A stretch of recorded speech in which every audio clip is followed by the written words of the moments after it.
Olá pessoal, estamos aqui com o professor Evandro, proprietário do Colégio de Enfermagem CETEP, né? O Evandro, que é graduado em Gestão de Saúde Pública, né? Vai conversar com a gente e até esclarecer alguns pontos sobre o caso da meningite que está acontecendo aqui na nossa cidade de Águas Lindas de Goiás. Nós temos aqui algumas matérias, né, que foi publicado pelo Multinotícia, sobre o pequeno Matheus, que dia 20 de janeiro desse ano, 2014, ele contraiu meningite bacteriana, e no mesmo dia, Evandro, ele faleceu, chegou a óbito, né? E em menos de 11 dias, tem um caso da Maria Carolina, de 13 anos, né, moradora da Morada da Serra, exatamente no bairro Jardim América 2. Ela contraiu também a meningite na quinta-feira, né? Sexta-feira ela foi para o médico e no sábado veio a óbito também, né? E com esse, Evandro, já são 7 casos confirmados aqui em Águas Lindas, com 2 mortes, uma próxima da outra, né? Então, no Facebook e no site, Águas Lindas em Destaque também cobra do governo municipal uma ação, né, contra essa bactéria, contra essa virose, né? Que o medo é que esse surto se aumente, né? E aí nós que temos filhos, né? E as mães, a família, né? A população de Águas Lindas está preocupada com essa questão, com esse vírus, né? E eu gostaria, Evandro, de começar a ver com você 7 casos confirmados e 2 mortes. Isso é preocupante para a saúde? É preocupante para Águas Lindas? Olha, no meu olhar, especialista em saúde pública, é preocupante sim. Por quê? Porque trata-se de uma doença infecto-contagiosa de alta transmissibilidade, ou seja, de muito fácil a transmissão dessa bactéria, né? A bactéria da meningite, as mais comuns é a meningocócica, a pneumocócica, tá? E outras bactérias, apesar que nós temos também a meningite viral, que é mais leve, e temos ainda a meningite fúngica. Mas, pelo que nós temos de informação, as meningites que estão dentro dos casos aqui em Águas Lindas é a meningite meningocócica, ou seja, é uma bactéria muito resistente, ela passa para o outro contaminando através das gotículas de saliva. Então, eu estou conversando aqui com você, se eu estiver contaminado, a minha fala está expelindo bactéria nesse ambiente. E se você estiver muito próximo, você pode inalar aquela bactéria. Essa bactéria vai inicialmente para os pulmões, alcança a corrente sanguínea e vai causar uma infecção generalizada, atingindo as meninges, que são as camadas que revestem o sistema nervoso central. E aí vai paralisar comandos do sistema nervoso central importante, entre eles comando de sinais vitais, e leva o paciente a parar a cardiorrespiratória em menos de 12 horas. Então, é preocupante sim, porque nós estamos lidando com uma doença infecto-contagiosa e que mata muito rápido. Isso aí está mais volume assim para criança. Por que criança tem está mais volume assim, a pegar e não resiste? Isso não afeta os adultos também? Olha, pode afetar os adultos. A questão é que a criança e o idoso têm um sistema imunológico mais enfraquecido. A criança está com o sistema imunológico em formação, formando-se, né? Ficando, tornando-se forte. Então, a criança até 8, 10 anos, ela é uma população de risco, devido a ter um organismo mais frágil. E o idoso, devido a ter um organismo também mais frágil pela idade, pelo envelhecimento das células, pelo envelhecimento do próprio sistema imunológico. Então, nosso grande alvo hoje é crianças e idosos. Né? Essa menina de 13 anos, que faria 14 anos agora no dia 21 de fevereiro, né? Praticamente uma adolescente, né? Ela também não resistiu à bactéria, né? No caso do Matheus, no mesmo dia que ele adquiriu, 11 horas da manhã, 8 horas da noite para 9 horas da noite, ele chegou a óbito, né? E a garota, ela contraiu na quinta-feira, passou muito ruim na sexta-feira internada e no sábado veio a óbito, né? Isso tem alguma diferença na questão de idade dela para... Não, porque essa doença ela está ligada a muitos fatores sociais. Tá? Ela está ligada a um organismo fraco, um pouco desnutrido, que não tem, que não se alimenta bem, né? Um organismo volúvel, fraco. Mas ela também está ligada a condições de vida. O bairro onde mora, a questão do lixo, a questão da água que se toma, do estilo de vida, das condições de vida. Então, para a gente falar de saúde pública, nós temos que ver várias coisas. Nós temos que ter uma coleta de lixo eficiente, nós temos que ter uma água tratada segura para se tomar, nós temos que ter a questão do meio ambiente favorável. Então, nós temos muitas questões sociais que podem facilitar, e aí não tem idade para isso, né? Com esse quadro, é necessária uma campanha de vacinação, esse quadro que estamos vendo, 7 casos confirmados, 2 mortes, é preciso que faça uma campanha de vacinação? Olha, muita gente pergunta se é surto ou não. O que é um surto? Um surto é a alta incidência de uma doença em um pequeno espaço, em um ambiente. Um pequeno espaço, um determinado bairro, um local limitado. Ultrapassou esses limites, já pode se tornar uma epidemia. Né? E alcançando o estado, o país, torna-se uma pandemia que vai até a nível internacional. Então nós não podemos afirmar ainda que é um surto, mas nós não podemos descartar a possibilidade rápida de se tornar um surto. Né? Diante disso, o que se tem que se fazer preconizado pelo Sistema Único de Saúde? É um bloqueio. O que é um bloqueio? É a quimioprofilaxia, que é a administração de um remédio,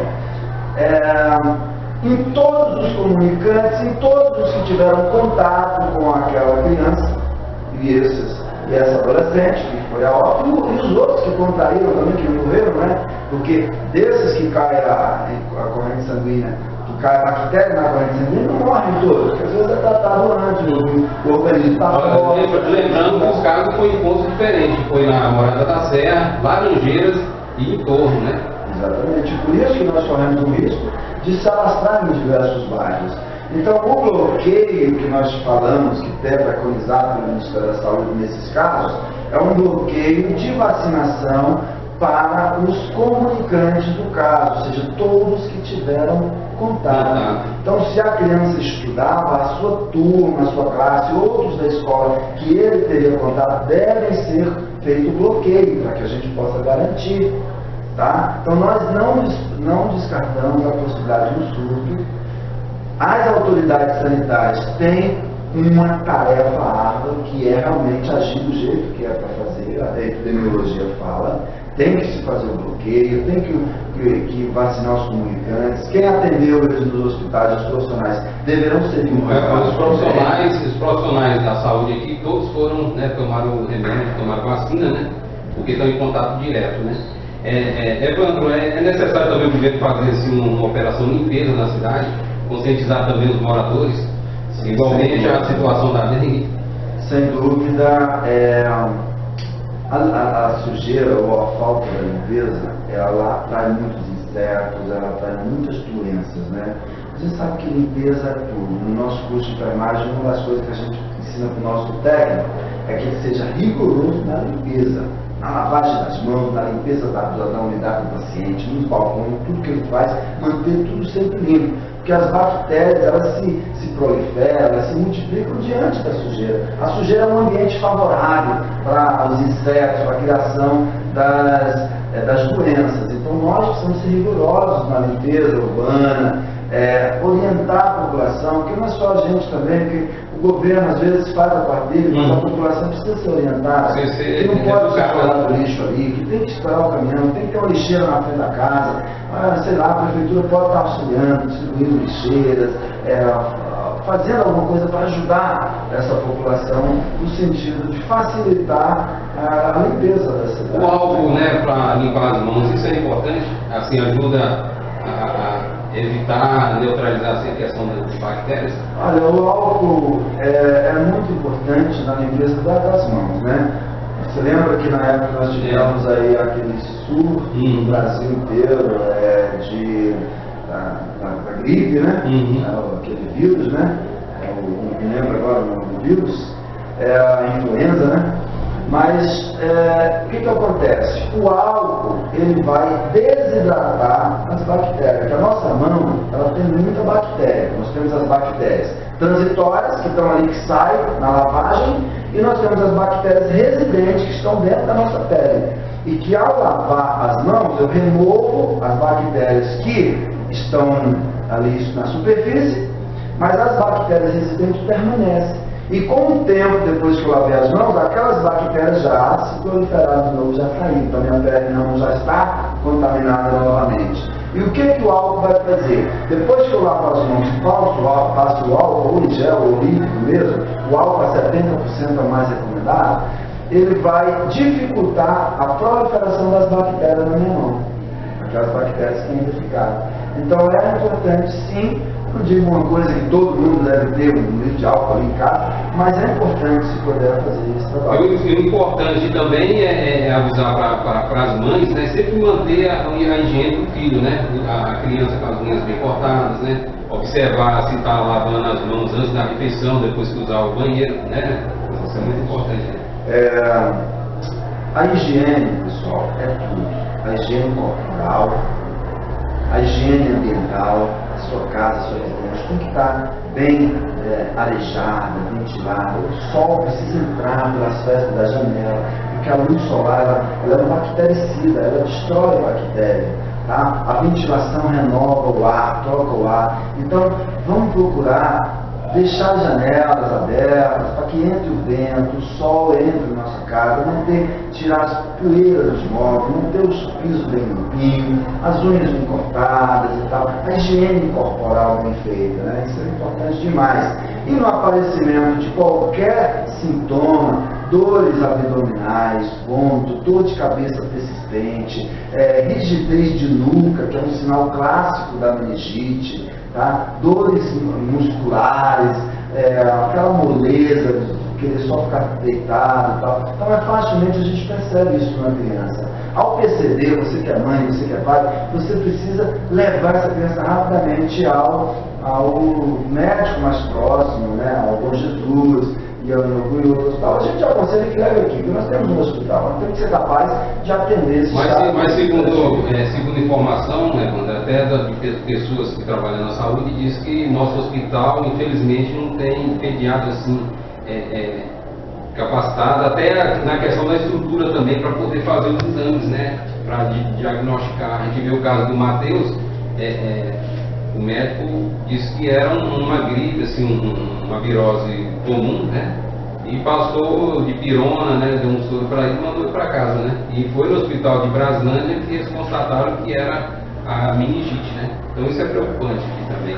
Nós esperamos e até pedimos para os nossos médicos serem bem criteriosos em avaliar cada sintoma que o paciente está no momento. Por exemplo, o Matheus, ele tinha já uma dor na nuca, que já poderia ser um sinal clássico. Não podemos liberar o paciente para casa e apresentando um sinal clássico de meningite. Então, né, nesse caso, não precisaria um exame minucioso para ver se era meningite. Com esse sintoma já pode se desconfiar. Se desconfiando, tem que se pedir o resto dos exames. Se nós não oferecemos aqui, deveremos colocar o paciente na ambulância e levar para um hospital onde ofereça, onde faça a coleta do líquido raquidiano, que tenha um laboratório que solte esse resultado, porque o resultado é rápido. Você colheu o líquido raquidiano, né, da medula espinhal, você levou para o laboratório, rapidamente, só em você ver a coleta do líquido raquidiano, porque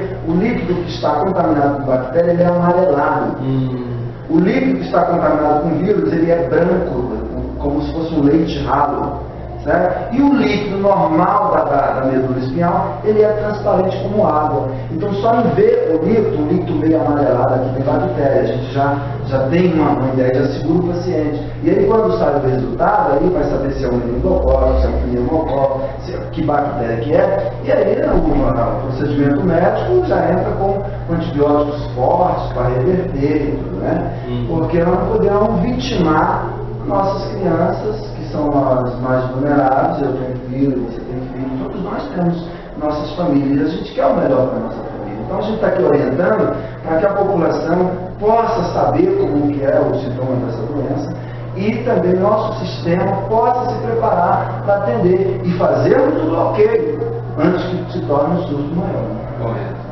Então, gente, muito obrigado, professor Evandro, por nos atender, né, dar essa dica para a população, e espero que o Multinotícia tenha ajudado a você, né, na sua dúvida, né, essa orientação para poder te ajudar a como agir, né, você em casa agir com suas crianças, né, com cuidado do higiene, e o nosso governo rever essa situação e providenciar assim uma vacina, né, uma campanha para que a gente possa educar a nossa população e mandar essa meningite embora da nossa cidade, né, Evandro? É verdade, eu que agradeço, meu amigo, do Jornal Multinotícia, estarei sempre à disposição do jornal, que é um veículo de comunicação muito importante para a sociedade, onde leva o que está acontecendo, onde discute, onde cobra as nossas autoridades. Nós estamos exercendo a cidadania, nós estamos exercendo a democracia, né? E eu espero, assim, que possamos unir força, Estado, município, sociedade, para que a gente possa combater uma doença que pode se virar uma epidemia, uma pandemia, e a gente vitimar milhares de pessoas que a morte é muito rápida, tá? Então, olha, o governo pode contar comigo, você deve estar à disposição, vamos nos juntos unir e vamos trabalhar contra a meningite na nossa cidade. Muito obrigado.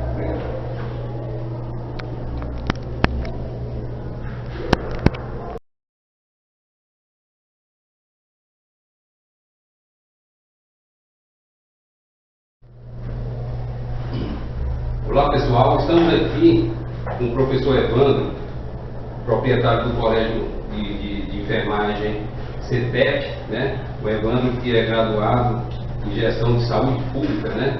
Vai conversar com a gente e até esclarecer alguns pontos sobre o caso da meningite que está acontecendo aqui na nossa cidade de Águas Lindas de Goiás. Nós temos aqui algumas matérias, né, que foi publicado pelo Multinotícia, sobre o pequeno Mateus, que dia 20 de janeiro desse ano, 2014, ele contraiu meningite bacteriana, e no mesmo dia, Evandro, ele faleceu, chegou a óbito, né? E em menos de 11 dias, tem um caso da Maria Carolina, de 13 anos, né, moradora da Morada da Serra, exatamente no bairro Jardim América 2, ela contraiu também a meningite na quinta-feira, né? Sexta-feira ela foi para o médico e no sábado veio a óbito também, né? E com esse, Evandro, já são 7 casos confirmados aqui em Águas Lindas, com 2 mortes, uma próxima da outra, né? Então, no Facebook e no site, Águas Lindas em Destaque também cobra do governo municipal uma ação, né, contra essa bactéria, contra essa virose, né? Que o medo é que esse surto se aumente, né? E aí nós que temos filhos, né?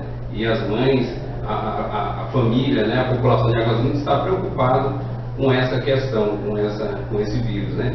E eu gostaria, Evandro, de começar a ver com você 7 casos confirmados e 2 mortes. Isso é preocupante para a saúde? É preocupante para Águas Lindas?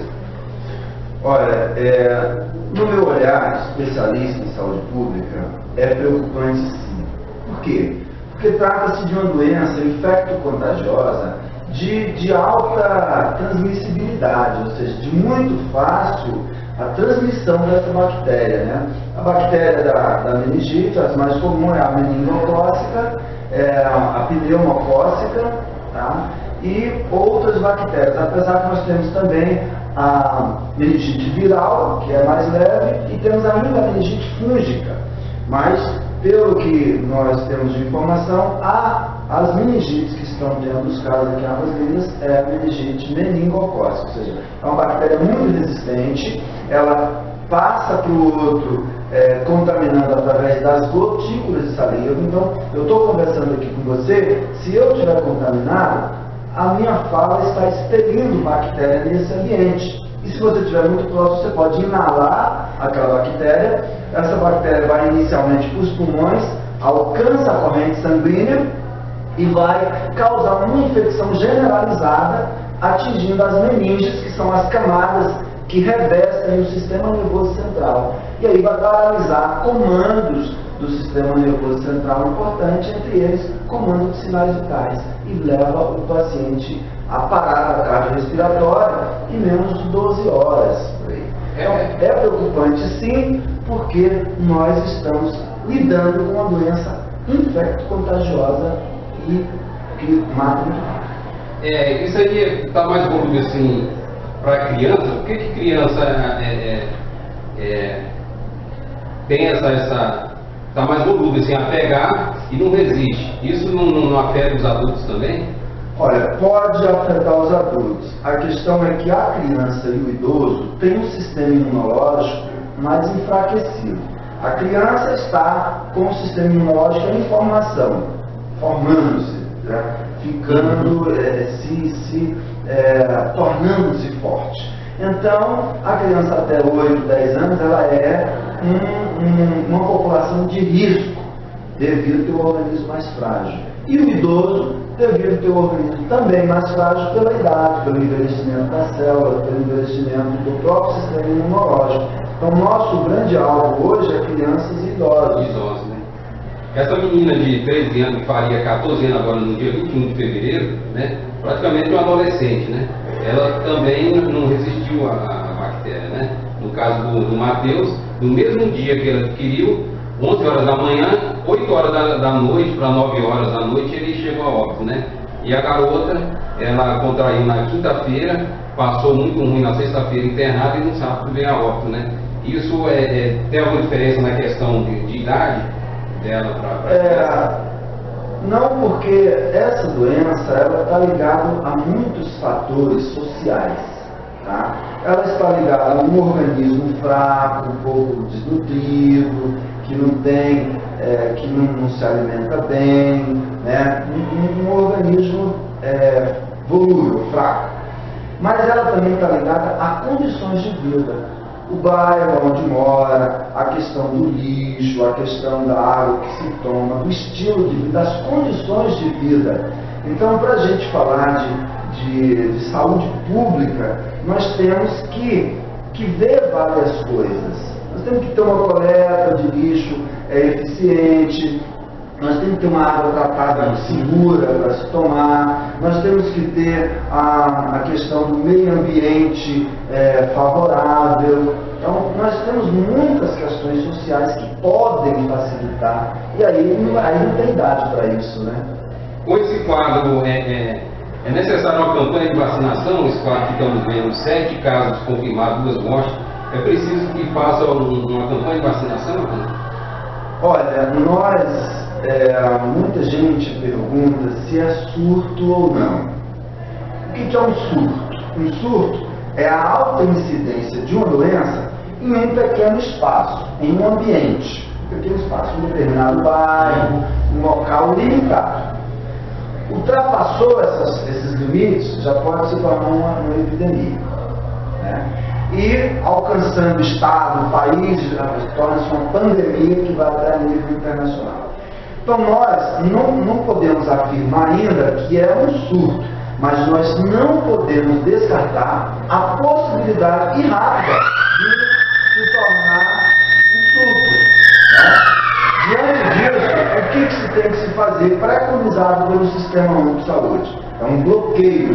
O que é um bloqueio? É a quimioprofilaxia, que é a administração de um remédio, em todos os comunicantes, em todos os que tiveram contato com aquela criança, e esses e essa adolescente, que foi a óbito, e os outros que contraíram também, que morreram, né? Porque desses que cai a corrente sanguínea, que cai a bactéria na corrente sanguínea, não morrem todos, porque às vezes é tratado antes, o organismo está fora. Lembrando que os casos foi em pontos diferentes, foi na Morada da Serra, Laranjeiras e em Torno, né?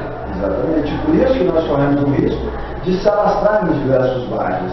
Então, o bloqueio que nós falamos, que é preconizado pelo Ministério da Saúde nesses casos, é um bloqueio de vacinação para os comunicantes do caso, ou seja, todos que tiveram contato. Então, se a criança estudava, a sua turma, a sua classe, outros da escola que ele teria contato, devem ser feito bloqueio, para que a gente possa garantir. Tá? Então, nós não descartamos a possibilidade de um surto. As autoridades sanitárias têm uma tarefa árdua, que é realmente agir do jeito que é para fazer, a epidemiologia fala, tem que se fazer o bloqueio, tem que vacinar os comunicantes, quem atendeu eles nos hospitais, os profissionais, deverão ser os profissionais da saúde aqui, todos foram, né, tomaram o remédio, tomaram vacina, né, porque estão em contato direto, né. Evandro, é necessário também o governo fazer assim, uma operação limpeza na cidade, conscientizar também os moradores, igualmente a situação da dengue? Sem dúvida, a sujeira ou a falta da limpeza, ela atrai muitos insetos, ela atrai muitas doenças, né? A gente sabe que limpeza é tudo. No nosso curso de enfermagem, uma das coisas que a gente ensina para o nosso técnico é que ele seja rigoroso na limpeza, na lavagem das mãos, na limpeza da unidade do paciente, nos balcões, tudo que ele faz, manter tudo sempre limpo. Porque as bactérias, elas se proliferam, elas se multiplicam diante da sujeira. A sujeira é um ambiente favorável para os insetos, para a criação das doenças. Então nós precisamos ser rigorosos na limpeza urbana, orientar a população, porque não é só a gente também, porque o governo às vezes faz a parte dele, mas a população precisa ser orientada, que não pode ser jogado lixo ali, que tem que esperar o caminhão, tem que ter uma lixeira na frente da casa, sei lá, a prefeitura pode estar auxiliando, distribuindo lixeiras, fazendo alguma coisa para ajudar essa população no sentido de facilitar a limpeza da cidade. O álcool, né, para limpar as mãos, isso é importante, assim, ajuda a evitar, neutralizar assim, a questão das bactérias? Olha, o álcool é muito importante na limpeza das mãos, né? Você lembra que na época nós tivemos aí aquele surto no Brasil inteiro da gripe, né? Aquele vírus, né? Não me lembro agora o nome do vírus, a influenza, né? Mas o que acontece? O álcool ele vai desidratar as bactérias, porque a nossa mão ela tem muita bactéria. Nós temos as bactérias transitórias, que estão ali, que saem na lavagem, e nós temos as bactérias residentes, que estão dentro da nossa pele. E que ao lavar as mãos, eu removo as bactérias que estão ali na superfície, mas as bactérias residentes permanecem. E com o tempo, depois que eu lavei as mãos, aquelas bactérias já se proliferaram de novo, já saíram, então a minha pele não já está contaminada novamente. E o que o álcool vai fazer? Depois que eu lavo as mãos, passo o álcool, ou em gel, ou líquido mesmo, o álcool a 70% a mais recomendado, ele vai dificultar a proliferação das bactérias na minha mão, aquelas bactérias que ainda ficaram. Então é importante sim. Não digo uma coisa que todo mundo deve ter um litro de álcool ali em casa, mas é importante se puder fazer esse trabalho. O importante também é avisar para as mães, né, sempre manter a higiene do filho, né, a criança com as unhas bem cortadas, né, observar se está lavando as mãos antes da refeição, depois que usar o banheiro, né, isso é muito importante. A higiene, pessoal, é tudo. A higiene corporal, a higiene ambiental, a sua casa, a sua residência tem que estar bem arejada, ventilada. O sol precisa entrar pelas frestas da janela, porque a luz solar ela é um bactericida, ela destrói a bactéria.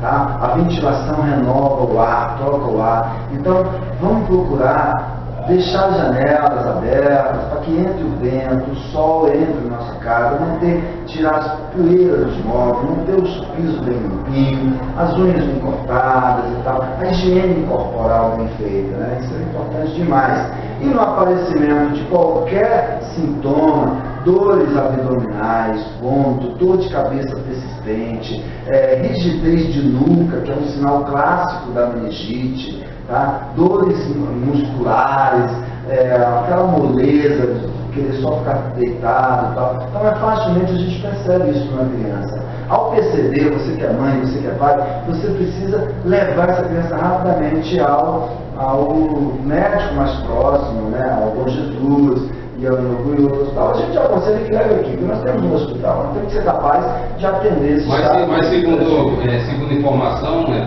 até de pessoas que trabalham na saúde, diz que nosso hospital, infelizmente, não tem pediatra assim, capacitado, até na questão da estrutura também, para poder fazer os exames, né, para diagnosticar. A gente vê o caso do Matheus, o médico disse que era uma gripe, assim, uma virose comum, né, e passou de pirona, né, deu um soro para ele e mandou ele para casa, né, e foi no hospital de Braslândia que eles constataram que era a meningite, né, então isso é preocupante aqui também. Né? Nós esperamos e até pedimos para os nossos médicos serem bem criteriosos em avaliar cada sintoma que o paciente está no momento. Por exemplo, o Matheus, ele tinha já uma dor na nuca, que já poderia ser um sinal clássico. Não podemos liberar o paciente para casa ele apresentando um sinal clássico de meningite. Então, né, nesse caso, não precisaria um exame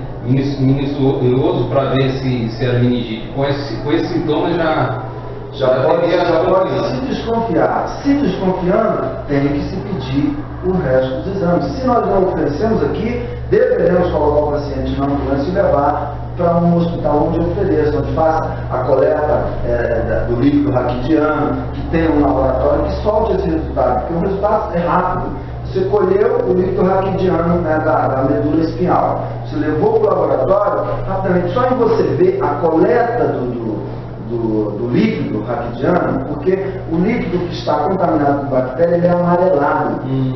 O líquido que está contaminado com vírus, ele é branco, como se fosse um leite ralo. Certo? E o líquido normal da medula espinhal, ele é transparente como água. Então, só em ver o líquido meio amarelado, aqui tem bactéria, a gente já tem uma ideia, já segura o paciente. E aí, quando sai o resultado, aí vai saber se é um meningocócico, se é um pneumocócico, que bactéria que é. E aí, o procedimento médico já entra com antibióticos fortes para reverter e tudo, né? Porque nós não podemos vitimar nossas crianças, que são as mais vulneráveis. Eu tenho filho, você tem filho, todos nós temos nossas famílias, a gente quer o melhor para a nossa família. Então a gente está aqui orientando para que a população possa saber como que é o sintoma dessa doença e também nosso sistema possa se preparar para atender e fazermos o bloqueio antes que se torne um surto maior. Correto. Então, gente, muito obrigado, professor Evandro, por nos atender, né, e dar essa dica para a população. E espero que o Multinotícia tenha ajudado a você, né, na sua dúvida, né, essa orientação para poder te ajudar a como agir, né, você em casa agir com suas crianças, né, com cuidado do higiene, e o nosso governo rever essa situação e propiciar assim uma vacina, né, uma campanha para que a gente possa educar a nossa população e mandar essa meningite embora da nossa cidade, né, Evandro? É verdade, eu que agradeço, viu, amigo, do Jornal Multinotícia, estarei sempre à disposição do jornal, que é um veículo de comunicação muito importante para a sociedade, onde leva o que está acontecendo, onde discute, onde cobra das nossas autoridades. Nós estamos exercendo a cidadania, nós estamos exercendo a democracia, né? E eu espero, assim, que possamos unir força, Estado, município, sociedade, para que a gente possa combater uma doença que pode se virar uma epidemia, uma pandemia, e a gente vitimar milhares de pessoas que a morte é muito rápida, tá? Então, olha, o governo pode contar comigo, você deve estar à disposição, vamos nos juntos unir e vamos trabalhar contra a meningite na nossa cidade. Muito obrigado.